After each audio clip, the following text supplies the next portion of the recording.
Good morning, students of class 9. You are welcome back to the online portal now. We are doing history now. Let's continue our lesson. Socialism in Europe and Russian Revolution. In our previous classes, we have learned about socialism in Europe, various social groups such as radicals, liberals, conservatives, as well as new middle classes, and about various other social groups such as Young Italy, uh, Jacobin clubs, various social groups were there. And now we'll talk about Russian Revolution. First we'll talk about the people, their economy, their livelihood. We'll talk about that, and we'll talk about the causes of revolution and how the revolution unfolded, how it started, what achievements they have made. We'll talk about that later. First we'll talk about the condition during their rule Russian rule, which was ruled by Tsar Nicholas during that time, just before the First World War started. After that everything changed, but before 1914, that was the First World War began, Russia was ruled by an emperor named Tsar Nicholas II. Let's talk about that and about the society. In our previous class we have talked about Russian Empire was a vast area, expanded in a wide area. So many regions were under Russia. So we'll talk about 2.1. Here 2.1, the Russian Empire in 1914. During this period, let's go through this. Let us look at it. In 1914, Tsar Nicholas II ruled Russia, and the majority of the people who followed the religion was Russian Orthodox Christianity. Majority of the religion, or majority of the people that followed the religion was Orthodox Christianity. Orthodox, it's a deeply religious Christianity. So in Russia, Christianity was widespread, which had grown out of the Greek Orthodox Church. This Christianity came from Greece, from European countries. It reached Russia and there spread. Many missionaries, they came there and they spread this religion of Christianity. So it had grown out of the Greek Orthodox Christian Church. Now, the empire also included Russian Empire. We are not talking about Greek Empire. We are talking about Russian Empire during the reign of Tsar Nicholas at that time. The empire also included Catholics, Roman Catholics, and Protestants.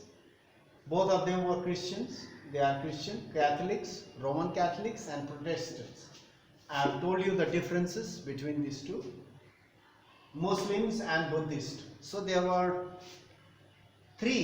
especially three religions which were practiced by the people there. But majority of them were Christians, either Catholics or Protestants. So I've already told you the difference between Catholics and Protestants. You must have forgotten or you must have remembered. Let's go through once again. Catholics means the Christian people who follow Christian religion and they believe Jesus Christ, his mother Mary, and his father Joseph.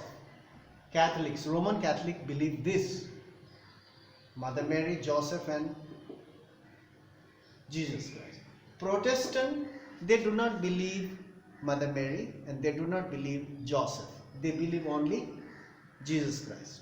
So that is the difference between Catholics and Protestants. So both of them were Christians, but it has been subdivided. So this religion was divided between Catholics, Roman Catholics and Protestants. So both of them, Christian, Muslims and Buddhists. So three religions were followed by the people there at that time. Now here this is 2.1. Now we'll talk about 2.2. Economy and society. Let's talk about the economy of the Russian Empire, of the people at that time during 1914, and the society. So number one, first I have written only 4 points right now. Number one, majority of the Russians were agriculturists. They were agriculturists, and they used to grow food crops for their own use as well as for the markets.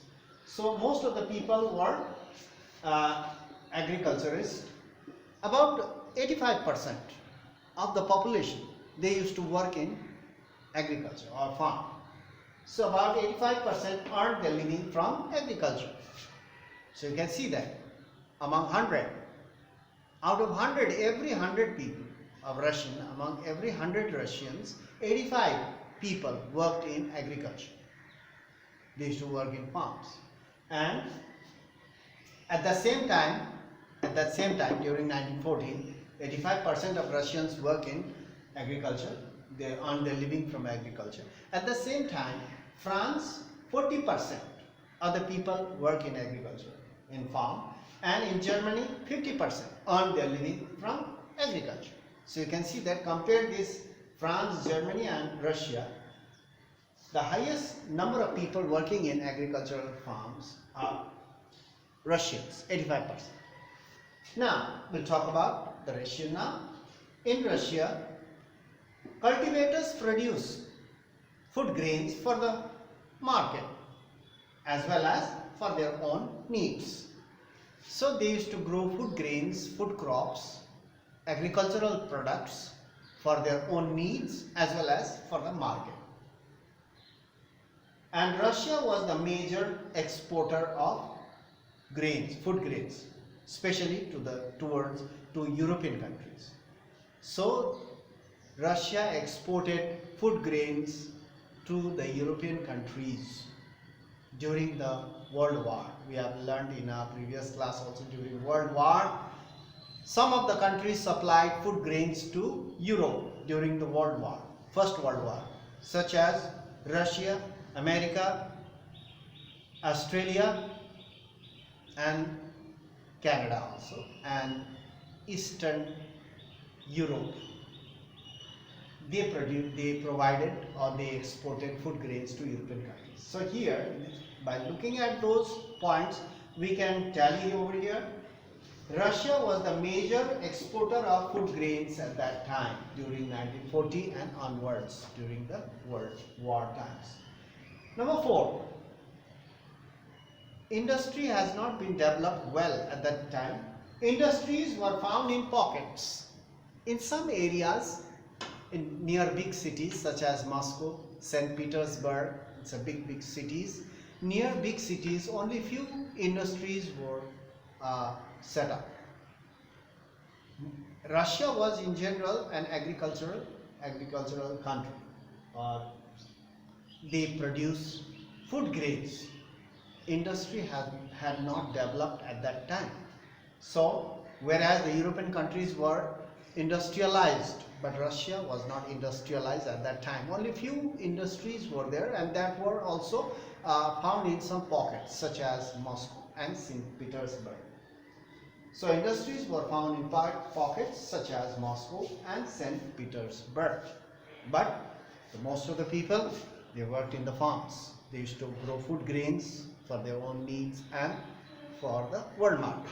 So economy and society, some more are there. So right now we have only first 2 points, then again 4 points.